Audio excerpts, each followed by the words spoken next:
Media के सभी बंधुओं का मैं यहाँ पर बहुत बहुत स्वागत करता हूँ। 10 मई को कर्नाटक विधानसभा का चुनाव होने वाला है और मुझे पूर्ण विश्वास है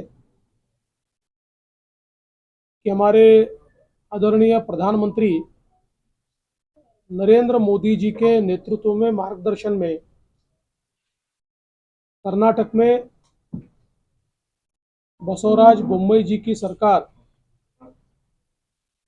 फिर से चुनकर आएगी और कर्नाटक की जनता ये डबल इंजन सरकार को ही प्राधान्य देगी। जैसा हम जानते हैं कि जिस प्रकार से देश के अंदर प्रधानमंत्री मोदी जी ने गरीब कल्याण का एजेंडा लाया और आज उसका लाभ डबल इंजन सरकार के कारण कर्नाटक को भी मिला है। करीब करीब 55 लाख घरों में कर्नाटक के शौचालय बना है। 45 लाख से ज़्यादा घरों में पीने का पानी पहुंचा है।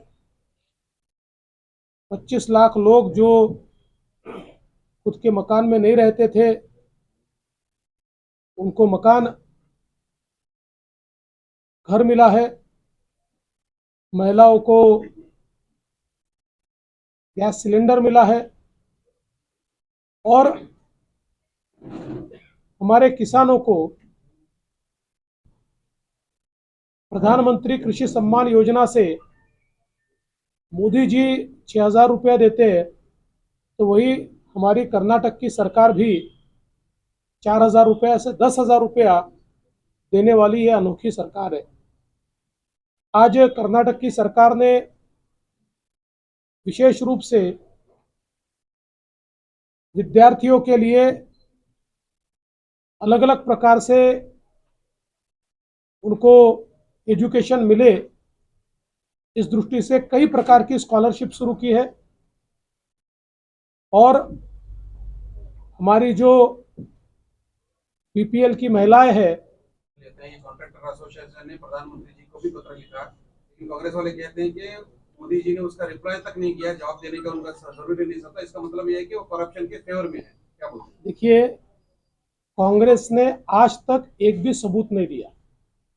कांग्रेस की आदत है, आरोप लगाते हैं और भाग जाते हैं। उन्होंने पिछले 9 सालों में मोदी जी पर भी आरोप लगाकर देखा, एक सबूत वो दे नहीं पाए। कांग्रेस वाले इसलिए बौखलाए। हमारे गृह मंत्री अमित शाह जी ने बहुत अच्छा उसका वर्णन किया है। कांग्रेस वाले इसलिए बौखलाए, उनके लिए कर्नाटक एटीएम था। केंद्रीय कांग्रेस कर्नाटक से कभी भी पैसा उठाकर ले जाती थी। वो एटीएम बंद होने के कारण इस प्रकार की उनकी बौखलाहट है। सर, अभी सुनना है सिर्फ महाराष्ट्र में और आप एक बार सीएम बना रहे हैं। नहीं, महाराष्ट्र में कोई चेंज नहीं है। महाराष्ट्र में जो एकनाथ शिंदे जी है वही सीएम है।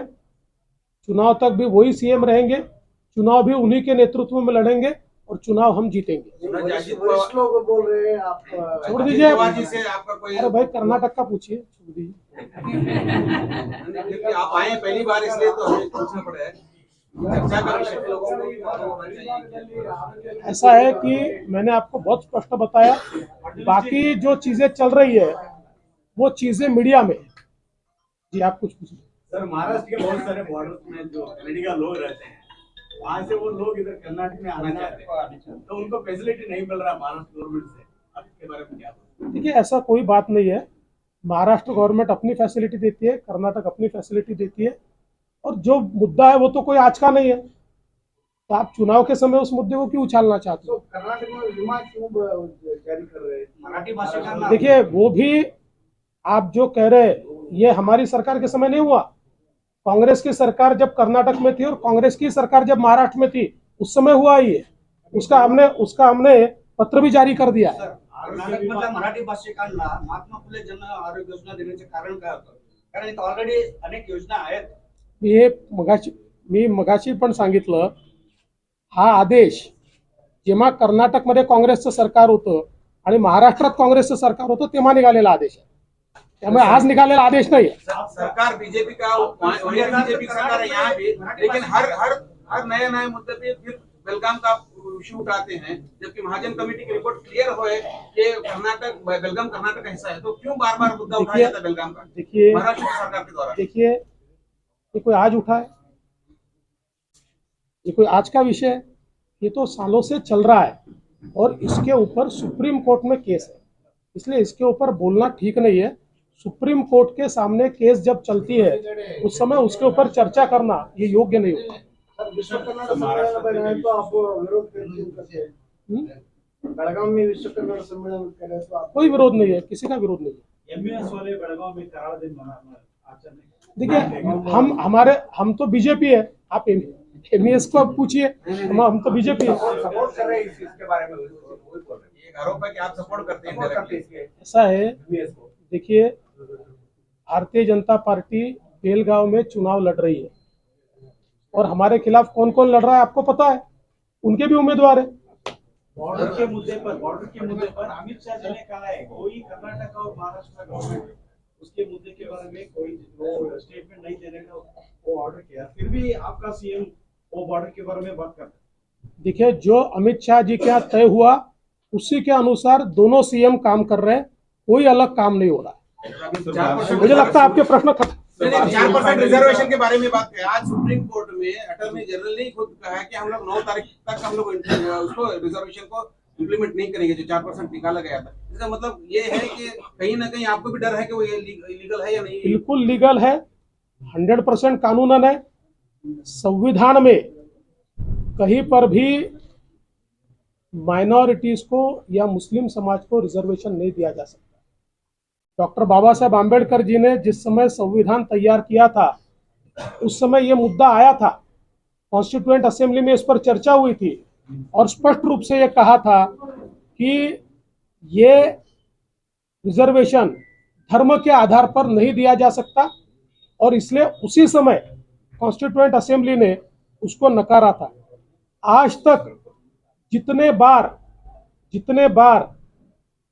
अलग अलग राज्यों ने मुस्लिम रिजर्वेशन देने का प्रयास किया, सुप्रीम कोर्ट ने भी उसको खारिज किया है। इसलिए जो भारतीय जनता पार्टी की सरकार ने निर्णय लिया है वो पूर्ण रूप से संविधान सम्मत इस प्रकार का निर्णय है, संवैधानिक निर्णय है। डॉक्टर बाबा साहब आम्बेडकर जी ने जो संविधान के प्रिंसिपल्स दिए उसके अनुरूप ये निर्णय। सुप्रीम कोर्ट में आप जीतेंगे, आपको यकीन है कि आप जीतोगे? पक्का जीतेंगे।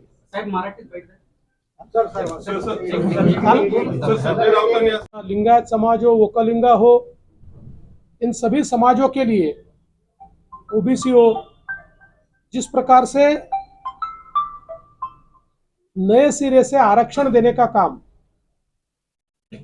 ये कर्नाटक की सरकार ने किया है, इससे सोशल जस्टिस को नीचे तक ले जाने में एक बहुत बड़ा फायदा होगा और कांग्रेस की जो अपीजमेंट की पॉलिसी रही है,